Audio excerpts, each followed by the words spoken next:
Hello everyone, this is a part 3 video. We can write the equation of the photosynthesis as follows.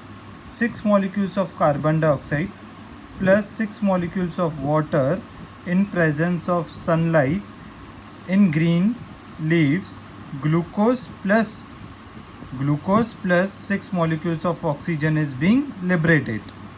This is the equation of photosynthesis. The food prepared by the green leaves of the plant is in the form of simple sugar. The food prepared by the green leaves of the plant is in the form of simple sugar. बेटा जो food prepared होता है ना green leaves के through, वो क्या होता है, एक सिंपल शुगर के फॉर्म में होता है. That simple sugar is called as glucose. Glucose is prepared in the leaves, is then transported to different parts of the plant such as sucrose as a complex carbohydrates. Then this glucose which is being prepared by the leaves is being transported to different parts of the plant as a sucrose, you can say complex carbohydrates. ये simple glucose जो form हुआ plants में leaves के through, वो अलग अलग जगहों पे पहुंचाया जाता है by the phloem tissue. These phloem tissues are called vascular tissues. There are two vascular tissues, xylem and phloem. Xylem conducts water from roots to different parts of the plant, and phloem conducts sucrose from leaves to different parts of the plant. Extra glucose is changed into the complex carbohydrates called starch. The required glucose is absorbed by the plant, but the extra glucose which is being formed is being stored in the form of complex carbohydrates. The extra glucose is being stored in the form of complex carbohydrates, which we used to call it as starch. This starch is stored in the leaves and other parts of the plants. The starch which is formed is being stored in the leaves and other parts of the plants. The process photosynthesis is being completed here. The requirement of photosynthesis.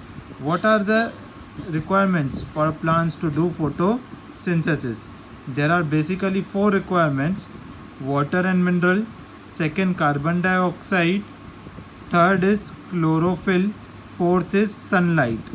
The 4 basic requirements of the process of photosynthesis are water and mineral, carbon dioxide, chlorophyll and sunlight.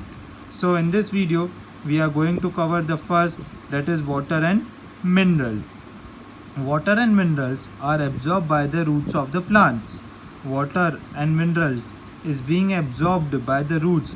बेटा roots downwards की तरफ underground grow होते रहते हैं in the search of water and minerals, and the roots absorb all the water and nutrients from the soil. Okay, water and minerals are absorbed by roots of plants from the soil through the process of osmosis. Through the process called osmosis. What is osmosis? Anybody knows? Let me tell you. Osmosis is nothing but flow of fluid from higher concentration to lower concentration. Flow of fluids from higher concentration to lower concentration. The process is called as osmosis. Sir थोड़ा हिंदी में सुनो बेटा. Higher concentration means जहाँ पे axis में हो, low concentration means जहाँ पे वो मटेरियल की कमी हो. तो वाटर, मिनरल्स प्लांट्स को नीड है, और सॉइल में क्या है, एक्सिस हैं. तो ये सब क्या कैसे फ्लो होते हैं? From soil to roots of plant. And the process is called as osmosis. Water and minerals are transported to leaves and the other parts of the plants by xylem vessels. Last video में हमने देखा कि what are xylem and phloem. These are vascular tissues in plants which are used for conduction of water, mineral, foods from down to up and up to down. Xylem vessels runs like a pipe throughout the root, stem, branches and leaves. Xylem vessels पूरे plant में connected होते हैं, like pipe की तरह एक होते हैं, सब जगह तक पहुंचते हैं, roots, stem, branches, leaves, everywhere, and forms a continuous path or passage for water and mineral to reach the leaves. Whatever the roots absorb minerals is being continuously passed to leaves and other parts of the plants wherever it is required. These are the main processes of xylem. Okay, thank you beta.